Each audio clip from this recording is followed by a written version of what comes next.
थार के मरुस्थल की तपती रेत के बीच एक ऐसी जगह है जो किसी भी नक्शे में नहीं मिलती।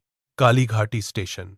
यहाँ की पटरियां सालों से जंग खा रही हैं, लेकिन हर साल 13 दिसंबर की रात 11:47 पर यहाँ सन्नाटा टूटता है। दूर क्षितिज से एक ट्रेन की सीटी सुनाई देती है। पहियों के नीचे की जमीन कांपने लगती है। धुंध के बीच से एक पुरानी भाप वाली इंजन वाली ट्रेन धीरे धीरे प्लेटफॉर्म के पास रुकती है। डिब्बों के दरवाजे एक साथ खुलते हैं। यात्री उतरते हैं, लेकिन गिनती कभी पूरी नहीं होती। हर बार जब यह ट्रेन यहां से वापस जाती है, तो यात्रियों की संख्या एक कम हो जाती है। जो इस स्टेशन के करीब गया, वो कभी वापस नहीं लौटा। कालीघाटी का यह स्टेशन सिर्फ एक मुसाफिर खाना नहीं, बल्कि एक अंतहीन भूल भुलैया है। लोग कहते हैं कि इस ट्रेन में सवार होने का मतलब है अपनी पहचान को हमेशा के लिए खो देना। हवा में ठंडी बर्फ जैसी ठंडक घुल जाती है। इंजन की आखिरी सीटी बजती है और ट्रेन फिर से धुंध में गायब हो जाती है। पीछे रह जाता है केवल एक खाली प्लेटफॉर्म और रेत पर बने उन लोगों के पैरों के निशान जो अब कहीं नहीं है। क्या आप इस ट्रेन का इंतजार करेंगे? साल 1998 की 13 दिसंबर की रात। स्टेशन मास्टर राम सिंह ने हाथ में लालटेन थामी और प्लेटफॉर्म पर कदम रखा। उन्होंने अपनी रजिस्टर बुक खोली। ट्रेन रुकी, पहियों की चीख सुनाई दी और यात्री उतरने लगे। राम सिंह ने एक एक कर सबको गिना। कुल 23 यात्री ट्रेन से उतरे, लेकिन जब उन्होंने दोबारा गिनती की तो संख्या 22 रह गई। उन्होंने अपने हाथ की उंगलियों से हवा में लकीरें खींचीं, फिर से गिना। 22। एक यात्री गायब था। उन्होंने प्लेटफॉर्म के कोने कोने में टॉर्च की रोशनी डाली, लेकिन वहां कोई नहीं था। अगले दिन राम सिंह ने रेलवे के मुख्य कार्यालय में फोन घुमाया। उन्होंने उस रात की ट्रेन का समय और यात्रियों की सूची मांगी। जवाब में केवल फोन पर सन्नाटा था। क्लर्क ने साफ कहा कि इस रूट पर कोई ट्रेन नहीं चलती। राम सिंह ने दराज में रखे फाइलों के ढेर को पलटा। 1998 के पूरे रिकॉर्ड में कालीघाटी स्टेशन का कहीं जिक्र तक नहीं था। उन्होंने फिर से रजिस्टर देखा, जिसमें उस अज्ञात ट्रेन की एंट्री दर्ज थी। स्याही अभी भी गीली थी, जैसे कोई अभी अभी लिखकर गया हो। स्टेशन की दीवार पर लगे पुराने घड़ी के कांटे 11:47 पर अटक गए। राम सिंह ने पटरियों की तरफ देखा। वहां अब केवल धूल और सन्नाटा था। साल 2003 की 13 दिसंबर। राम सिंह की बेटी मीरा प्लेटफॉर्म पर खड़ी थी। उसने अपने पिता की ओर देखा और ट्रेन के डिब्बे की ओर बढ़ गई। राम सिंह ने उसे हाथ हिलाकर अलविदा कहा। ट्रेन की सीटी बजी, धातु के पहिए पटरियों से टकराए और ट्रेन ओझल हो गई। अगले दिन राम सिंह ने प्लेटफॉर्म पर खड़े अन्य लोगों से पूछा कि क्या उन्होंने मीरा को चहते देखा था। एक आदमी ने अपनी चाय का गिलास नीचे रखा और सिर हिलाकर कहा कि यहां तो कोई लड़की थी ही नहीं। राम सिंह ने चिल्लाकर नाम लिया, लेकिन स्टेशन के कर्मचारी भी खाली नजरों से देखने लगे। उन्होंने रजिस्टर की पन्ने पलटे। जहां मीरा का नाम लिखा था, वहां अब केवल एक खाली जगह थी। राम सिंह ने अपनी बेटी के कमरे की चाबी निकाली, जो अभी भी उनकी जेब में थी। उन्होंने कमरे का दरवाजा खोला। धूल जमी थी और सामान वैसा ही था जैसे कोई बरसों से वहां न रहा हो। स्टेशन के अन्य यात्रियों ने मीरा के बारे में एक शब्द भी नहीं कहा, जैसे उनका अस्तित्व कभी था ही नहीं। राम सिंह ने दीवार पर लगी तस्वीर की ओर हाथ बढ़ाया, लेकिन तस्वीर में मीरा की जगह केवल एक धुंधली परछाई थी। दहशत ने राम सिंह के हाथ कांपने पर मजबूर कर दिए। उन्होंने महसूस किया कि स्टेशन सिर्फ लोगों को नहीं, बल्कि उनकी यादों को भी धीरे धीरे खा रहा है। साल 2011। राम सिंह का कमरा अब बंद था। स्टेशन की घड़ी ने 11:47 का समय दिखाया, लेकिन अब वहां कोई रजिस्टर चेक करने वाला नहीं था। उस रात ट्रेन फिर आई। प्लेटफॉर्म पर खड़े दो यात्री ट्रेन के डिब्बों की ओर बढ़े, लेकिन जैसे ही ट्रेन का दरवाजा खुला, वे दोनों हवा में घुल गए। कोई चीख नहीं, कोई शोर नहीं, बस प्लेटफॉर्म खाली रह गया। स्टेशन के पुराने लॉग बुक को किसी ने खोला तो पन्ने अपने आप पलटने लगे। पहले एक नाम मिटा, फिर 2, फिर 4। राम सिंह की मौत के बाद गायब होने वालों की रफ्तार तेज हो गई थी। कालीघाटी के गांव वालों ने अब उस स्टेशन की ओर देखना ही छोड़ दिया था। अगर किसी ने मीरा या राम सिंह का नाम लिया तो उनके चेहरे पर केवल एक खालीपन छा जाता। उन्होंने अपनी डायरियों से भी नाम काट दिए थे। यह ट्रेन सिर्फ शरीर नहीं ले जा रही थी, यह उस व्यक्ति के पूरे अस्तित्व के निशान मिटा रही थी। स्टेशन की दीवारें अब और अधिक जर्जर हो गई थीं। ईंटें अपने आप खिसक रही थीं। जो भी उस ट्रेन को देखता, उसके दिमाग से उस दृश्य की यादें भी धुलने लगतीं। कालीघाटी का स्टेशन अब नक्शे से मिटने की प्रक्रिया में था और जो कुछ भी वहां शेष था वह धीरे धीरे धुंधला पड़ रहा था। वर्ष 2019।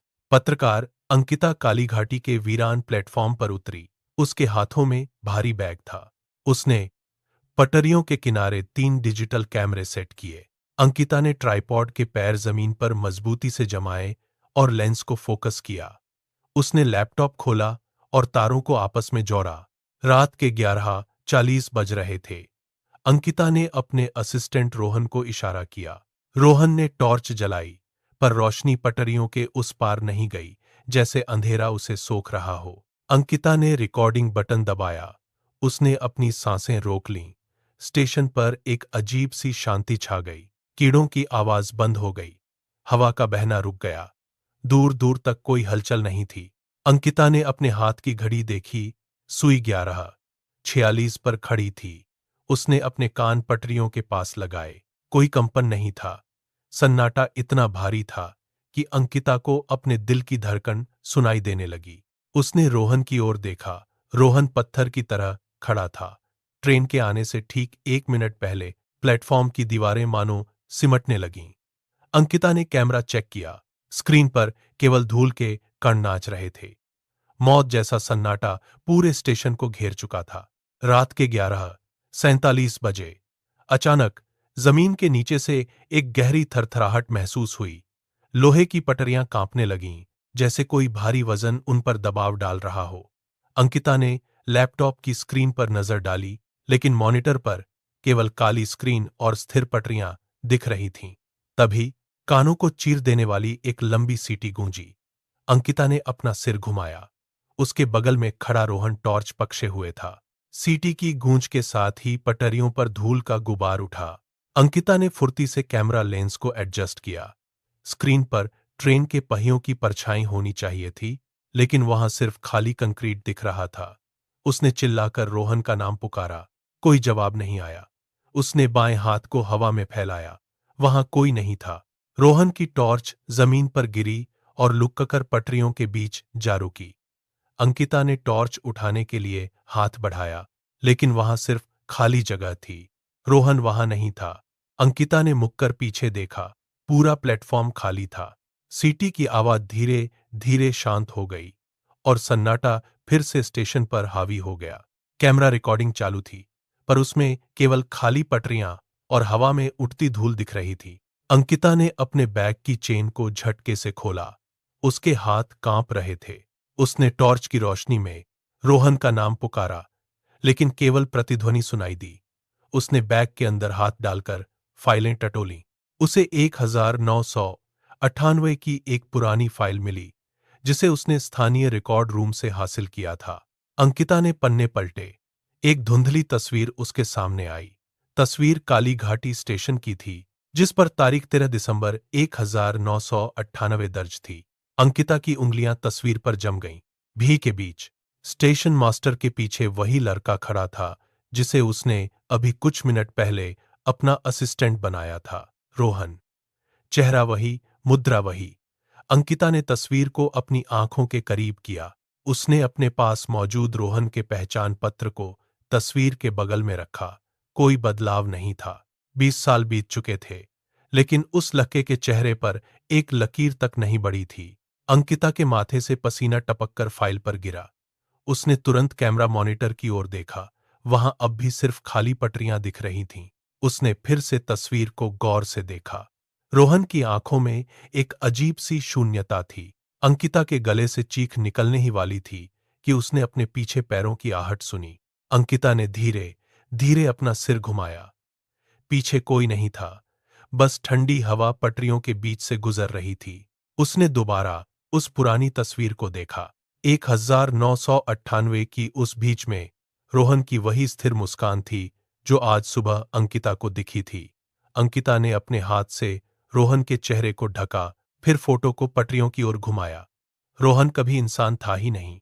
वह समय के किसी ऐसे चक्र का हिस्सा था जो 20 साल पहले भी वही था और आज भी वही है। अंकिता ने अपनी सांसें रोकीं। उसने अपने हाथ कांपते हुए अपने चेहरे पर लगाए, यह जानने के लिए कि क्या वह खुद भी बदल रही है। उसने अपनी घड़ी की ओर देखा।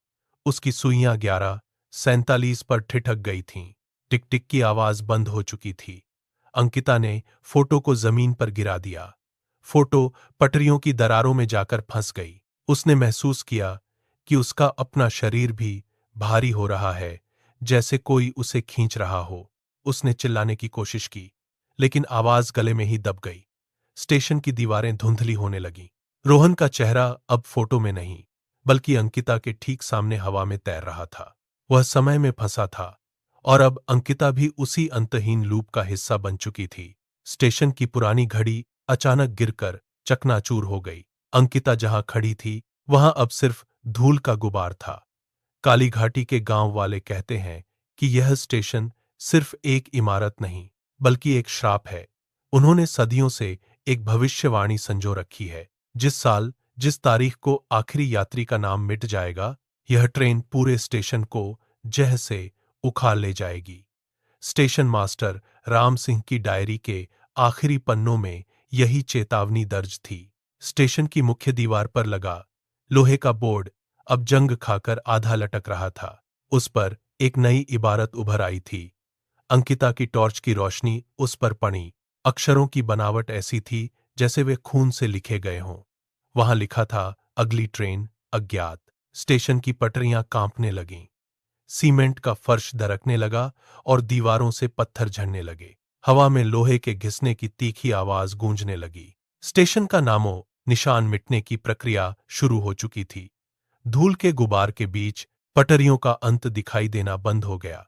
सब कुछ एक गहरे शून्य में समा रहा था। धूल का गुबार अब हवा में स्थिर हो गया है। स्टेशन की दीवारें एक एक करके रेत में बदल रही हैं।